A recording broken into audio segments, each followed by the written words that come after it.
ನಮಸ್ಕಾರ ರೀ ಎಲ್ಲರಿಗೂ ಹೆಂಗದಿರಿ ನಾನಂತರೂ ಸೂಪರ್ ಅದೀನಿ ನಾನು ನಿಮ್ಮ ಶ್ರೀದೇವಿ ನನ್ನ ಯೂಟ್ಯೂಬ್ ಚಾನಲ್ಗೆ ಸ್ವಾಗತ ಇವತ್ತಿನ ವಿಡಿಯೋದಾಗ ನಾನು ಫ್ರೆಂಚ್ ಫ್ರೈಸ್ ಅಥವಾ ಪೊಟೆಟೊ ಫ್ರೈ ಇಲ್ಲ ಇವಕ್ಕೆ ಫಿಂಗರ್ ಚಿಪ್ಸ್ ಅಂತಲೂ ಕರೀತಾರೆ ಇವನ್ನ ಮನೆಯೊಳಗೆ ಈಸಿಯಾಗಿ ಮಾಡೋದು ಹೆಂಗಂತ ತಿಳಿಸ್ಕೊಡ್ತೀನಿ ಇವ ಮಕ್ಕಳಿಗೆ ಭಾಳ ಇಷ್ಟ ಆಗ್ತಾವೆ ಆಮೇಲೆ ನನ್ನ ಚಾನಲ್ನ ಸಬ್ಸ್ಕ್ರೈಬ್ ಮಾಡಿರಿ ಈ ವಿಡಿಯೋ ಇಷ್ಟ ಆತಂದ್ರೆ ಲೈಕ್ ಮಾಡಿರಿ ಕಮೆಂಟ್ ಮಾಡಿರಿ ನಿಮ್ಮ ಫ್ಯಾಮಿಲಿ ಮತ್ತು ಫ್ರೆಂಡ್ಸ್ಗೆ ಶೇರ್ ಮಾಡಿರಿ ಸೊ ನೋಡೋಣ ನಡೀರಿ ಪೊಟೆಟೊ ಫ್ರೈ ಅಥವಾ ಫ್ರೆಂಚ್ ಫ್ರೈಸ್ ಮಾಡೋದು ಹೆಂಗಂತ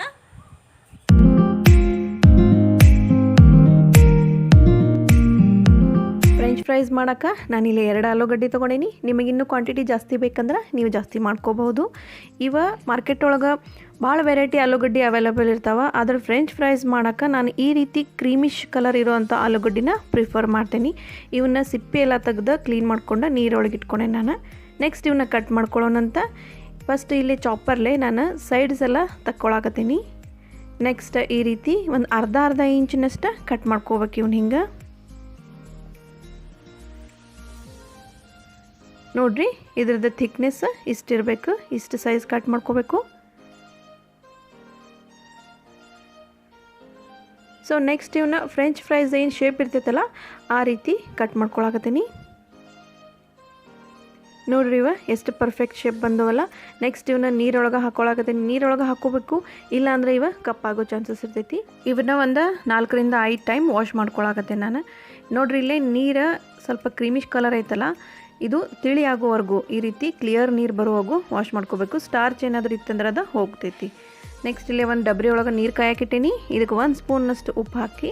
ಉಪ್ಪೆಲ್ಲ ಕರಗಿಸ್ಕೊಳಕತ್ತೀನಿ ಇವಕ್ಕೆ ಆಗೆಲ್ಲ ಏನು ಕಟ್ ಮಾಡಿಕೊಂಡಿದ್ನೆಲ್ಲ ಆಲೂಗಡ್ಡಿನ ಇದ್ರೊಳಗೆ ಹಾಕ್ಕೊಳಕತ್ತೀನಿ ಇವನ್ನ ಒಂದು 5 ರಿಂದ 6 ನಿಮಿಷದವರೆಗೂ ಕುದಿಸ್ಕೋಬೇಕಾಗ್ತೈತಿ ಒಂದು 5 ರಿಂದ 6 ನಿಮಿಷ ಆಗಿಂದ ಇವು ಚಲೋ ಬಾಯ್ಲ್ ಆಗಿರ್ತಾವೆ ನೆಕ್ಸ್ಟ್ ಇವನ್ನ ಈ ರೀತಿ ಒಂದು ಸ್ಟ್ರೈನರ್ ಒಳಗೆ ತೆಗಿಯಾಕತ್ತೀನಿ ಆಮೇಲೆ ಇಲ್ಲೇ ಒಂದು ಟ್ರೇ ತೊಗೊಂಡೇನಿ ಇದ್ರ ಮೇಲೆ ಒಂದು 3-4 ಟಿಶ್ಯೂ ಪೇಪರ್ ಹಾಕೀನಿ ಅದ್ರ ಮೇಲೆ ಬಾಯ್ಲ್ ಮಾಡ್ಕೊಂಡಿದ್ದಂಥ ಆಲೂಗಡ್ಡಿನ ಹಾಕ್ಕೊಂಡು ಎಕ್ಸ್ಟ್ರಾ ನೀರು ಅಥವಾ ಮಾಯ್ಶ್ಚರ್ ಏನಾದರೂ ಇತ್ತಂದ್ರೆ ಹಿಂಗೆ ಟಿಶ್ಯೂ ಪೇಪರ್ಲೆ ಅದನ್ನು ತೆಗಿಯಾಕತ್ತೀನಿ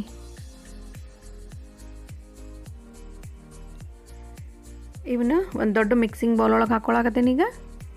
ಇದಕ್ಕೆ ಒಂದು ಅರ್ಧ ಸ್ಪೂನ್ನಷ್ಟು ಉಪ್ಪು ಹಾಕಿ ಚಲೋ ಮಿಕ್ಸ್ ಮಾಡ್ಕೋಬೇಕು ಉಪ್ಪು ಎಲ್ಲ ಕಡೆ ಹತ್ತಬೇಕದು ಆಮೇಲೆ ಇಲ್ಲಿ ನಾನು ಒಂದು 5 ರಿಂದ 6 ಸ್ಪೂನ್ನಷ್ಟು ಕಾರ್ನ್ಫ್ಲೋರ್ ತೊಗೊಂಡೀನಿ 2-3 ಸ್ಪೂನ್ನಷ್ಟು ಕಾರ್ನ್ಫ್ಲೋರನ್ನು ಈ ರೀತಿ ಒಂದು ಸ್ಟ್ರೈನರ್ ಒಳಗೆ ಹಾಕಿ ಇದ್ರ ಮೇಲೆ ಹಿಂಗೆ ಸ್ಪ್ರಿಂಕಲ್ ಮಾಡಾಕತ್ತೀನಿ ಡೈರೆಕ್ಟಾಗಿ ಕಾರ್ನ್ಫ್ಲೋರ್ ಹಾಕಿದರೆ ಏನಾಗ್ತೈತಿ ಅವ ಒಂದೇ ಕಡೆ ಕುಂತು ಬಿಡ್ತೈತೆ ಅದು ಕಾರ್ನ್ಫ್ಲೋರ್ ಈಕ್ವಲ್ ಆಗಿ ಎಲ್ಲ ಕಡೆನೂ ಹತ್ಕೊಳ್ಳೋದಿಲ್ಲ ಸ್ವಲ್ಪ ಈ ರೀತಿ ಸ್ಪ್ರಿಂಕಲ್ ಮಾಡಬೇಕು ಸೊ ನೋಡ್ರಿ ಇಲ್ಲೇ ಕಾರ್ನ್ಫ್ಲೋರ ಎಲ್ಲ ಆಲೂಗಡ್ಡೆಗೂ ಹತ್ಕೊಂಡಂಗೆ ಆಗೈತಿ ಆಮೇಲೆ ಇವನ್ನ ಹಿಂಗೆ ಮಿಕ್ಸ್ ಮಾಡಬೇಕು ಹಿಂಗೆ ಮಿಕ್ಸ್ ಮಾಡೋದ್ರಿಂದ ಏನಾಗ್ತೈತಿ ಕಾರ್ನ್ಫ್ಲೋರ ಎಲ್ಲ ಕಡೆ ಈಕ್ವಲ್ ಆಗಿ ಅಪ್ಲೈ ಆಗ್ತೈತಿ ಸೊ ನೋಡ್ರಿ ಇಲ್ಲೇ ಇಷ್ಟು ಇವ ಅಪ್ಲೈ ಆಗ್ಯಾವು ನೆಕ್ಸ್ಟ್ ಇವನ್ನ ಫ್ರೈ ಮಾಡ್ಕೊಳ್ಳೋಣಂತ ಇಲ್ಲೇ ಒಂದು ಕಡಾಯಿಯೊಳಗೆ ಎಣ್ಣೆ ಕಾಯಕ್ಕಿಟ್ಟೇನಿ ಇದ್ರೊಳಗೆ ಆಗೆಲ್ಲ ಏನು ಮಿಕ್ಸ್ ಮಾಡ್ಕೊಂಡೆಲ್ಲ ಕಾರ್ನ್ಫ್ಲೋರ್ ಮತ್ತು ಆಲೂಗಡ್ಡೆ ಇವನ್ನ ಹಾಕಿ ಫ್ರೈ ಮಾಡ್ಕೊಳಕತ್ತೀನಿ ಈ ರೀತಿ ಡ್ರೈ ಕಾರ್ನ್ಫ್ಲೋರ ಮಿಕ್ಸ್ ಮಾಡೋದ್ರಿಂದ ಏನಾಗ್ತೈತಿ ಅವ ಎಣ್ಣೆ ಒಳಗೆ ಒಂದಕ್ಕೊಂದು ಅಂಟ್ಕೊಳ್ಳೋದಿಲ್ಲ ಆಲೂಗಡ್ಡೆ ಗ್ಯಾಸ್ ಇಲ್ಲೇ ನಾನು ಮೀಡಿಯಮ್ ಫ್ಲೇಮ್ ಇಟ್ಟೇನಿ ಹೈ ಫ್ಲೇಮ್ ಇಡಬಾರ್ದು ಯಾಕಂದ್ರೆ ಅವು ಒಮ್ಮೆ ಫ್ರೈ ಆಗ್ತಾವೆ ಹೊರಗೆಲ್ಲ ಫ್ರೈ ಆದಂಗೆ ಕಾಣ್ತಾವೆ ಬಟ್ ಒಳಗೆ ಫ್ರೈ ಆಗಿರೋದಿಲ್ಲ ಹಸಿನೇ ಇರ್ತೈತಿ ಸೊ ಇವನ್ನ ಇಲ್ಲೇ ಒಂದು 5 ರಿಂದ 6 ನಿಮಿಷ ಫ್ರೈ ಮಾಡ್ಕೋಬೇಕು ಚಲೋ ಕ್ರಿಸ್ಪ್ ಆಗ್ತಾವೆ ಇಲ್ಲಾಂದರೆ ಇವನ್ನ ಇಷ್ಟ ಒಂದು 50% ಫ್ರೈ ಮಾಡಿ ಏರ್ಟೈಟ್ ಕಂಟೈನರ್ ಒಳಗೆ ಹಾಕಿ ಡೀಪ್ ಫ್ರೀಸ್ ಮಾಡಿ ನಿಮ್ಗೆ ಯಾವಾಗ ಬೇಕು ಅವಾಗ ಫ್ರೈ ಮಾಡ್ಕೊಂಡು ತಿನ್ಬೋದು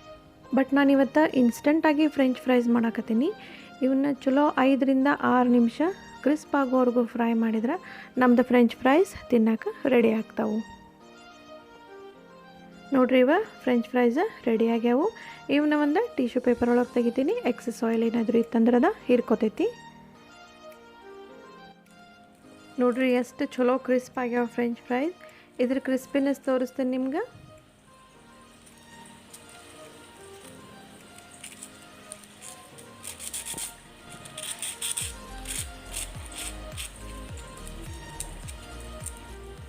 ನೋಡ್ರಿ ಎಷ್ಟೊಂದು ಕ್ರಿಸ್ಪ್ ಆಗ್ಯಾವಲ್ಲ ಇವನ್ನ ನಾನು ತಿಂದು ತೋರಿಸ್ತೀನಿ ಎಷ್ಟು ಮಸ್ತ್ ಕ್ರಿಸ್ಪ್ ಆಗ್ಯಾವಂತಂದೆ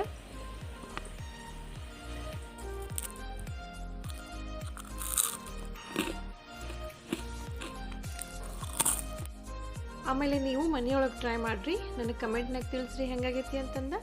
ಇನ್ನೊಂದು ಹೊಸ ರೆಸಿಪಿಯೊಂದಿಗೆ ಭೇಟಿ ಆಗ್ತೀನಿ ಧನ್ಯವಾದಗಳು